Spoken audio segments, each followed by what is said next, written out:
నమస్తే, welcome to Telugu రాజ్యం. ఈరోజు మనతో పాటు ఉన్నారు సీనియర్ అనలిస్ట్ కేఎస్ ప్రసాద్ గారు. వారితో మాట్లాడేద్దాం. సార్ నమస్తే. నమస్తే అండి. సార్, మొన్న ఏలూరులో జరిగిన దళిత క్రైస్తవ సమావేశానికి మీరు కూడా హాజరైనట్టున్నారు.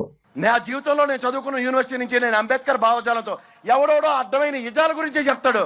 అంబేద్కర్ ఇజాన్ని అడాప్ట్ చేసుకోండి. ప్రతిరోజు సిగ్గుపడతాను నేనటోడు కూడా అగ్రకులంలో పుట్టినందుకు. అక్కడ యాంటీ కూటమి గవర్నమెంట్ వాయిసెస్ అయితే అక్కడికి చేరుకొని ఆ కార్యక్రమంలో పార్టిసిపేట్ చేశాయి. కొంత అగ్రెసివ్గా అందరూ మాట్లాడటం జరిగింది.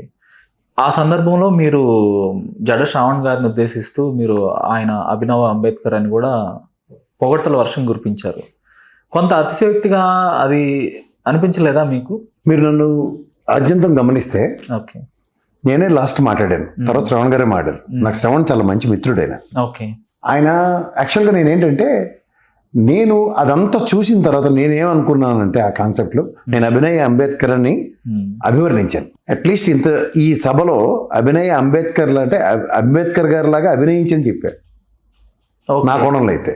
ఓకే, ఎందుకంటే ఆయనది ఒక political party, Jai Bhim party, whether people accept it or not. నేను చూసింది ఆ సభకి వెళ్ళింది ఏంటంటే దళిత పీడితుల్ని, తర్వాత ఈ మైనారిటీగా ఉన్న దళిత క్రైస్తవుల్ని, ఇవాళ సమాజంలో జరుగుతున్న వాళ్ళ వివక్ష మీద జడ శ్రావణ్ గారు ఒక వేదిక త్రూగా సామాజిక వర్గ అణిచివేతని ఒక బృహత్తర కార్యాచరణ తీసుకెళ్ళడానికి ఆయన ప్లాన్ చేసుకోవడం అనుకున్నా. కానీ అక్కడ చాలామంది మాడిన మాటలు వింటే కేవలం రఘురామకృష్ణరాజు గారిని, పవన్ కళ్యాణ్ గారిని అండ్ అసందర్భ క్రైస్తవ సామాజిక వర్గం మీద అసందర్భ పేలాపాలు చెప్పేలే ఆ రాధా మనోహర్ని తిట్టడానికి తప్ప ఇంక దేనికి పని చేయలేదు. నేను అక్కడ వాళ్ళందరిలోనూ ఒకటే చెప్పదలుచుకున్నా, రాధా మనోహర్ దాస్ని తిట్టుకునే సభ అయితే కంటిన్యూ చేసుకోండి. బట్ ఇక్కడ మీరు రఘురామకృష్ణరాజు గారిని, పవన్ కళ్యాణ్ అన్న దగ్గర కూడా వాళ్ళని తిట్టడం ఆ సభ పరంగా నేను యాక్సెప్ట్ చేయట్లేదు. ఎందుకంటే ఒక I was disappointed in that. ఎందుకు డిసప్పాయింట్ అయ్యానంటే, మీరు అనొచ్చు ఎక్స్ప్రెషన్ అన్నది ప్రతి ఒక్కరికి ఉంటుంది, యూ కెన్ ఎక్స్ప్రెస్.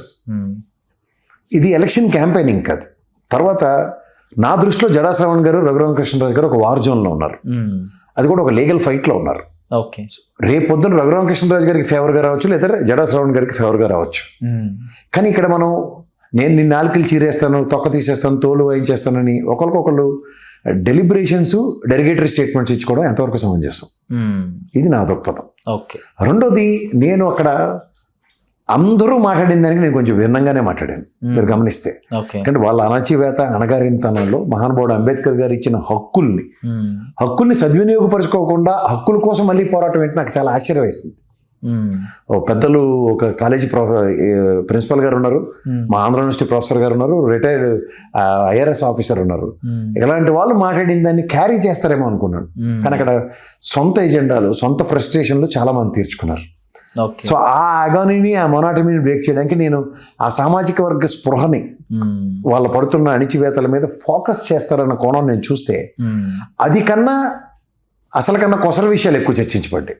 ఓకే, ఇంకోటి ఏంటంటే అసలు విషయం ఏంటంటారు, కొసర విషయం ఏంటంటే, అసలు విషయాలంటే కన్సల్టేషన్ అన్నది చాలా ఇంపార్టెంట్. ఇప్పుడు ఉదాహరణకి ఒక హిందూ సామాజిక వర్గం మీద దాడి జరిగిన, లేకపోతే ముస్లిం సామాజిక వర్గం మీద దాడి జరిగిన, క్రైస్తవ సామాజిక వర్గం మీద జరిగిన కన్సల్టేషన్స్ ఎక్కడ అవ్వట్లేదు. సో ఈ కన్సల్టేషన్ ప్రాస్పెక్ట్లో ఫాస్టర్స్ అందరికీ రాజ్యాంగం మీద అవగాహన కల్పించండి అని మా ఆంధ్ర యూనివర్సిటీ ప్రొఫెసర్ గారు చెప్పింది అయితే 2 చేతులు దండ పెట్టలేము. ఎందుకంటే కాన్స్టిట్యూషన్ పరంగా మనకి 1975 కాన్స్టిట్యూషన్ అమెండ్మెంట్ సెక్యులర్ దేశం. ఆ ప్రిన్సిపల్ గారు ఎంత చక్కగా చెప్పారంటే 1950 దశకంలో ఇది ఎప్పుడైతే ఈ రిజర్వేషన్స్ టువర్డ్స్ కన్వర్టెడ్ క్రిస్టియన్స్ అన్నది లేని దగ్గర, ఇందిరాగాంధీ గారి దగ్గర ఏ ఆస్పిరేషన్స్తో వెళ్ళానో, తర్వాత ఆవిడ మరణానంతరం ఇది ఎక్కడ వేసిన గంగులు అక్కడే ఉంది. ఆ తదనంతరంలో ఆయన వయసు ఉడిగిపోయిన ఆయన ఈ టెర్క్లిన్ టాస్క్ జడా శ్రావణ్ గారికి ఇచ్చారన్న కాన్సెప్ట్లో ఆయన సభ ప్రారంభించాడు, పెద్ద మనిషి. అది ఎప్పుడైనా సరే నేను దానికి ప్రభావితం అయ్యాను. అరే మనిషి అంత మనిషి అయినా ఆ పెద్ద మనిషి అలా మాట్లాడుతుంటే జేవియర్ సార్ ఆ లెగసీ కంటిన్యూ అవుతుంది ఆ మీటింగ్లోనే యాంటిసిపేట్ చేశాను. ఓకే, ఓకే, అది ఎక్కడో there is somewhat it is not connected. తర్వాత ఇంకోటి ఏంటంటే పొలిటికల్ ఎజెండాస్ చాలా బాగుంటాయి. ఎలక్షన్స్ ముందు ఒకరినొకరిని వ్యక్తిగత దోషంలు, వ్యక్తిగత ఛాలెంజ్లు అవన్నీ చాలా బాగుంటాయి. One should accept it. But ఇవాళ ఒక రూలింగ్ గవర్నమెంట్ మీద యుద్ధం వ్యక్తిగత దోషంలతో ఎంతవరకు? But this war battle is already in the court of law. Okay. ఒక గ్రామ దేవత విగ్రహం దగ్గర వచ్చిన ఒక ఫ్రిక్షన్ జడ శ్రవణ్ గారు తగ్గట్లేదు, అక్కడ రఘురామకృష్ణరాజు గారు తగ్గకుండా అది రఘురామకృష్ణరాజు గారు ఏకంగా ఒక పార్టీ ఎజెండా పరంగా మాట్లాడుతున్న కాన్సెప్ట్ వర్సెస్ జడ శ్రవణ్ గారు తన individual party for the sake of ఈ ఎస్సీ సామాజిక వర్గం కన్వర్టెడ్ క్రిస్టియన్స్ అన్న కాన్సెప్ట్ అక్కడ నాకు ఎందుకో జస్టిఫై అవ్వలేదు అనిపించింది. ఓకే. తర్వాత ఫాస్టర్స్ అందరికీ కొంచెం హెచ్చరికల్ టైప్లో అట్లీస్ట్ మీరు రాజ్యాంగాన్ని చెప్పమని చెప్పిన మా ప్రొఫెసర్ గారు తదనంతర పరిణామాల్లో కన్సాలిడేషన్ విషయంలో వాళ్ళని హెచ్చరికలతోనే వాళ్ళని ఎట్లా అన్నది నాకు ఒక పెద్ద ప్రశ్న కింద మిగిలింది. మూడోది ఏంటంటే ఇక్కడ ఒక సభకి సభా మర్యాదలు కొన్ని ఉంటాయి, ఎజెండా. ఓకే. ఇప్పుడు దళిత పీడిత శంకారామం అని పెట్టిన తర్వాత ఆ సమస్యని సమస్యాత్మకంగా ఇప్పుడు మా ఎంఆర్పిఎస్ అధ్యక్షుడు నా మిత్రుడు సోదరుడు మాట్లాడుతున్న దగ్గర మధ్యలో మైక్ డిస్కనెక్ట్ అయింది. అంటే ఐ మీన్ సమయభావం వల్ల ఒక మధ్య వర్షం పడింది, తర్వాత గ్రౌండ్లో కూడా పూర్తిగా లబిడి ఇది అన్న దగ్గర కొన్ని వేల మంది వచ్చారు. అది నిజంగా one should appreciate it. Okay. కానీ అక్కడ పార్టీలకు అతీతంగా పార్టీలు అన్నది చాలా వరకు ప్రక్షాళించబడాలి. ఓకే. రెండోది ఒక మనిషి ధ్యేయం. నేను అందులో నాకు చాలా అంబిగ్యూటీ ఎక్కడ వచ్చిందంటే ఇప్పుడు కేఏ పాల్ గారి పార్టీ ఉంది, చంద్రబాబు గారి పార్టీ ఉంది, జగన్మోహన్ రెడ్డి గారి పార్టీ ఉంది, ఉదాహరణకి చెప్తున్నాను పవన్ కళ్యాణ్ గారి పార్టీ ఉంది. ఇందులో పవన్ కళ్యాణ్ గారికి జడా శ్రవణ్ గారికి సారూప్యత చూస్తే అట్లీస్ట్ మొదట్లో కింగ్ మేకర్ అన్న దగ్గర కనీసం ఎమ్మెల్యే అని దిగజారిపోయిన పవన్ కళ్యాణ్ నేను చూశాను. కింగ్ మేకర్ అన్న కాన్సెప్ట్లో నాకు ఎప్పుడు కుమారస్వామి గారి గ్యాప్కి వస్తారు. ఆ మైసూర్ ప్రావిన్స్లో కర్ణాటక ఎలక్షన్స్ ప్రభావితం చేసి 20-30 స్థానాలు చేసి ఎప్పుడు నాకు ముఖ్యమంత్రి ఇస్తేనే మిగతా ఎలా అవతల ఎన్ని పార్టీలు సెక్రటరీలు గెలిచినా సంబంధం లేదు.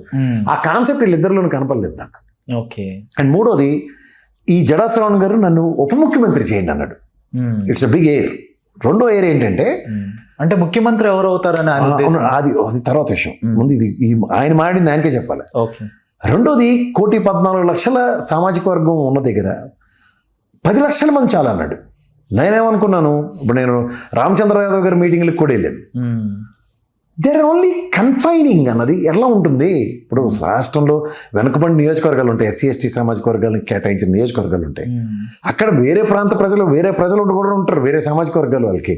కానీ అది వెనుకబడి నియోజకవర్గం అయినంత మాత్రం ఆ సర్టెన్ ఓటు బ్యాంక్ అన్నది దాంతో వాళ్ళు సస్టైన్ అయిపోతారు అన్నది జరగని పని కదా. The same is applicable for Jada Shravan and as well as Raghuramakrishnaraju గారు. ఓకే. ఇక్కడ ఆయన మాట్లాడుతూ నాకు 10 లక్షల మంది అన్న దగ్గర 1,14,00,000 మందిలో మిగిలిన 94 లక్షలు, లేకపోతే మిగిలిన 1,04 లక్షల మంది ఈయన అడ్రస్ చేయడా. రెండోది ఉప ముఖ్యమంత్రి అన్నాడు. ఇప్పుడు గతంలో ఎంతో అంతో కాస్త ప్రభుత్వం ఆయన విధానం నాకు ఒకటి నచ్చింది ఏంటంటే రూలింగ్ గవర్నమెంట్ ఎవరంటే వాళ్ళని వ్యతిరేకిస్తున్నాడు ఆయన. ఇది ఎజెండా అనుకుందాం, బాగుంది ఇది. ఓకే. ఇప్పుడు జడా శ్రవణ్ లాంటి వాడితో మేము ఎవరైనా మీరైనా ర్యాలీ అవ్వాలి అంటే ఒక ఎజెండా ఏంటి, ప్రభుత్వ విధానాలను ఎక్కడికక్కడ ఎండగడుతున్నాడు. రూలింగ్ గవర్నమెంట్ మీద ఇతను ప్రత్యక్ష యుద్ధం చేస్తాడు. గతంలో జగన్మోహన్ రెడ్డి మీద చేశాడు. అండ్ అక్కడ అణిచివేతకు గురైన ఆ సామాజిక వర్గ పరిరక్షణ కోసం తను ముందుండి ఫైట్ చేశాడు.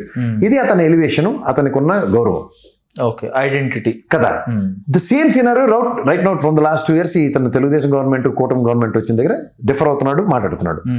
సో మనందరం ఏమనుకుంటాం, ఇతను ఒక ప్రజాస్వామ్యంలో రూలింగ్ గవర్నమెంట్ మీద ఎగ్జిస్టింగ్ వార్ క్రియేట్ చేస్తున్న ఒక జై భీమ్ పార్టీ కింద నేను చూస్తాను. ఇప్పుడు ప్రభుత్వం మీద వ్యతిరేకత అన్న దగ్గర శ్రవణ్తో ఎలైన వలన జై భీమ్ పార్టీ పట్ల నేను ఆకర్షితున్న వలన ప్రభుత్వం చేసే ప్రతి తప్పుదాన్ని ఎండగడుతున్న విధానం. ఇక్కడ నాకు ఎక్కడ అనిపించిందంటే ఉప ముఖ్యమంత్రి అని ఈయన కన్ఫైన్ అయిపోయాడు. ఓకే. తడిసే ఆ స్టేట్మెంట్ని ఎలా రైజెస్ చేసుకోవాలో నాకు అర్థం కాలే. నన్ను రాజ్యాంగబద్ధ పదవుల్లో కావాల్సిన ఒక ఎంపీగా పంపించండి, లేదా రాజ్యసభ పంపించండి, లేదా ఎమ్మెల్సీ చేయండి, లేదా ఎమ్మెల్యే చేయండి అని అడగడం సమంజసం అంటాను నేను. మన పార్టీ అట్లీస్ట్ ఒకటితో ప్రస్థానం మొదలైనా మనం ముందుకెళ్ళడానికి బాగుంటుంది అని ఆ కోణం మాట్లాడుంటే బాగుండు. కానీ ఆయన కేటగిరికల్గా ఉప ముఖ్యమంత్రి చేయండి అన్నాడు. ఓకే. ఇక్కడ చూస్తే కూటమిలో ఇతను విభేదించి పోరాడుతున్నాడు అనుకుందాం. ఇక్కడ ఉన్న ఆప్షన్ ఏంటి మనకి, next one and only option K A పాల్తో పొత్తు పెట్టుకుంటాడు అంటే జరగని పని అది. ఇక్కడ ఉన్నది జగన్మోహన్ రెడ్డి అనే వ్యక్తి. జగన్మోహన్ రెడ్డి ఒరిజినల్ ఐడెంటిటీ ఏంటి, ఎవరితోనో పొత్తులకు వెళ్ళడు ఆయన. సింహం సింగిల్గా వస్తుంది. ఎందుకంటే ఈయన మళ్ళీ ప్రత్యక్షంగా ఓటంకించి చెప్పింది line and jackal story, what Vijay Tamil Nadu ముఖ్యమంత్రి గారు చెప్పింది, ఆ స్టోరీ నరేట్ చేసాడు. సే ఫర్ ఇన్స్టెంట్ ఈ maybe line on his party perspective and he may be a line Jagannath Reddy on his perspective point. He may be a line for Chandrababu Naidu garu, he may never ever he is a line as far as Pawan Kalyan is concerned. That's a proven lethal kada. Avunu correct whatever you. Kani ikkada elections అయిన తర్వాత surrender అయిపోయి elections ప్రాస్పెక్ట్లో surrender అయిపోయిన పవన్ కళ్యాణ్ని చూసాం కానీ 3 సంవత్సరాల ముందే surrender అవుతున్న శ్రవణ్ని how many people can digest? Please look into this. Okay okay. ఇక్కడ పొలిటికల్ ఏరాలో వాళ్ళు కేపాలను మీకు మైక్ ఇచ్చి అడిగినా ఎలక్షన్స్ నిలబడతాడు, అన్ని స్థానాల్లో నిలబడతాడు, రిజల్ట్స్ రేపు వచ్చేదాకా నేనే ముఖ్యమంత్రిని అంటాడు. రిజల్ట్స్ వచ్చిన రోజు ఓడిపోతే ఎస్ కొన్ని కారణాల వల్ల ఓడిపోయాను, ప్రజలకు ఇప్పుడు నేను అక్కర్లేదని ఏదో చెప్తారు స్టేట్మెంట్లు కాకమ్మ కబుర్లని. బట్ ఆయనలో ఉన్న కాన్ఫిడెన్స్ ఈ విల్ నాట్ ఈల్డ్. బట్ ఇక్కడ కాంప్రమైజింగ్ యాటిట్యూడ్తో పాలిటిక్స్ ఏంటి? డూర్ డై ఉంటుంది పాలిటిక్స్లో, గెలిపోవటమే కదా. అంటే ఈ ప్రజా పోరాటాలు లేదంటే గ్యాదర్ చేయటం, కన్సాలిడేట్ చేయటం దళిత క్రైస్తవుల్ని, ఇదంతా కూడా ఒక టార్గెట్ ఒక డిప్యూటీ చీఫ్ మినిస్టర్ అవడానికి అని ఆయన స్పష్టంగా చెప్పారు. అదే చెప్తున్నాను నేను, ముఖ్యమంత్రి అవడానికి అన్న కాన్సెప్ట్ అని చెప్తే ఇలా దండం పెడతా. But surprisingly deputy chief minister ఏంటి అంటే ఏదో పార్టీకి సబ్మిషన్ మారిపోయి ఈ మీటింగ్ ముందు నువ్వు ఎవరికో సరెండర్ అయిపోయిన అర్థం కదా. ఓకే, ఎవడు ఈల్డ్ అయినాడు అంటే నాకు ఒకటి అనిపించింది. పవన్ కళ్యాణ్తో విభేదిస్తున్న చంద్రబాబు గారు పక్కకి వెళ్ళిపోతే ఈయన ఏమైనా జాయిన్ అవుతాడా ఉప ముఖ్యమంత్రి కింద? లేదా జగన్మోహన్ రెడ్డి గారు వీళ్ళందరికీ మిఠాయి పొట్లం తయారుకుంటే ఆ శ్రీదేవమ్మ టికెట్ వీళ్ళకి కావాలంతే. పోనీ ఆ ఎలక్షన్ అయినా శ్రవణ్ గారు చూస్తే శ్రవణ్ కుమార్ గారు ఆయన ఉన్నాడు, ఆ నియోజకవర్గంలో ఇతను కంటెస్ట్ చేస్తే 71 ఓట్లు వచ్చాయి జడ శ్రవణ్కి. 71 ఓట్లు? ఎస్, 24 ఎలక్షన్స్లో. Okay, only 71.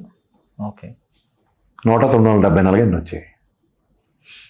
ఓకే, సో ఇవన్నీ చూస్తే ఫస్ట్ థింగ్ ఎవడు బ్యాకప్ చేస్తున్నాడు, ఎందుకు చేస్తున్నారు? ఓకే,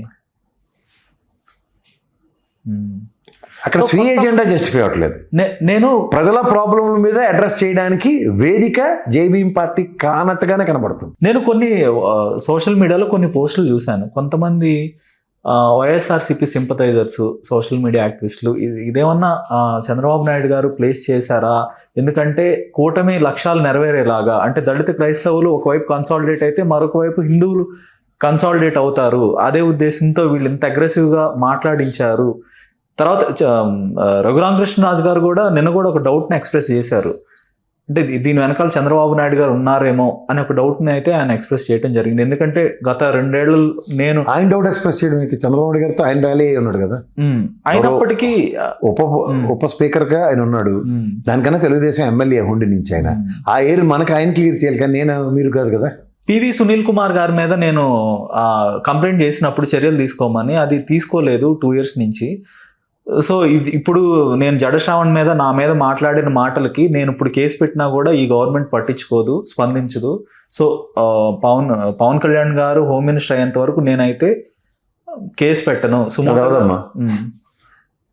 సుమోటోగా కేసు పెట్టాలి. జాగ్రత్తగా గమనించండి. ఇప్పుడు గతంలో శ్రవణ్ గారు అలైన్డ్ ఆల్మోస్ట్ విత్ తెలుగుదేశం. ఎక్కడ రఘురామకృష్ణరాజు గారిని కానీ ఏ విధంగా నేను ఆయనే హీటెడ్ ఆర్గ్యుమెంట్స్ ఉండేవి. రఘురామకృష్ణరాజు గారిని కొట్టారు కొట్టలేదు అన్నది చాలా డిబేట్లు విభేదించుకున్నాను నేను శ్రవణ్ గారు కూడా. ఏంటి గేమ్?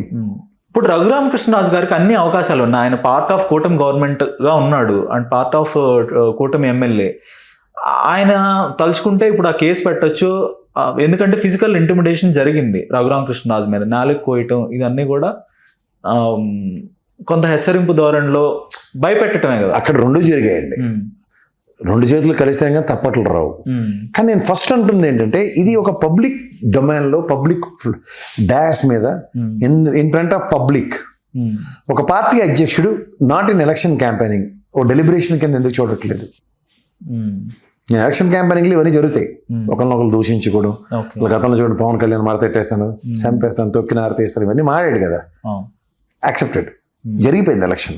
ఇప్పుడు అదే భాష అందరం మాడుతుంటే why the hell we need to tolerate. So ఈ క్రిటికాలిటీస్ ఎవరు సన్నిధానంలో శాత తీరడానికి ప్రయత్నిస్తున్నారు, ఎవరు సన్నిధానాల కోసం వెల్కమింగ్ చెప్తున్నారు. ఓకే, ఈ సభ వెనకాల జగన్మోహన్ రెడ్డి పాత్ర ఉందనుకోవచ్చా? ఈ కోణాన్ని కూడా మనం విశ్లేషించాలి. నేను ఆయన జేబీఎం పార్టీ అధ్యక్షుడిగా అతని ఎజెండాని అతనే జస్టిఫై చేయలేదంటే మధ్యలో అదేదో ఉంటారు చూడండి, దేనికో లేక ఏడుస్తుంటే ఇంకోటి ఏదో కావాలన్నట్టుంది. అంటే వాళ్ళందరూ అక్కడికి వచ్చిన వక్తలందరూ కూడా తీవ్ర స్థాయిలో కూటమి గవర్నమెంట్ ని చీల్చి చెండాడేశారు. కూటమి నేతలు జగన్ గారిని కూడా అన్నాడు కదా, మీకు ఏమైనా వచ్చాడు జగన్మోహన్ రెడ్డి దళిత క్రైస్తవుల మీద ఈ విధంగా అన్యాయం జరుగుతుంటే జగన్మోహన్ రెడ్డి ఏమైనా వచ్చాడని ఆయన కూడా ప్రశ్నించాడు ఆయన. కానీ కొంత తమలపాకులతో కొట్టినట్టుగా ఏమి ఇబ్బంది లేకుండా కొట్టారు, వీళ్ళని చూస్తేనేమో. ఇప్పుడు మీరు in the prospect of YSRCP ఆలోచిస్తే అటుపక్క తమలపాకులు అనిపిస్తుంది, in the prospect of Telugu Desam అనిపిస్తే ఇటుపక్క తమలపాకులు అంటది. Okay, but one thing is very clear, it is an embarrassing situation for both Telugu Desam and as well as YSRCP. అది నేనైతే నోటీస్ చేశాను. Okay okay. ఈవెన్ నేను interacted with so many people there. Sabha start అవ్వక మునుపు we are all anticipated with huge agenda. Okay, agenda లేని meeting కింద establish అయింది. Okay, వ్యక్తిగత దోషులకు పరిమితమై. ధన్యవాదాలు సార్. హలో, తెలుగు రాజ్యం ఛానల్ చూస్తున్నారా? సామాజిక, రాజకీయ, జీవన చిత్రణే తెలుగు రాజ్యం. అతిశయోక్తులు, అసత్యాలు ఉండవు. రాజకీయ కోణం కాదు, ప్రజా కోణమే కొలబద్ద. తెలుగు రాజ్యం వీక్షణ మీ ఉత్తమ అభిరుచికి నిదర్శనం.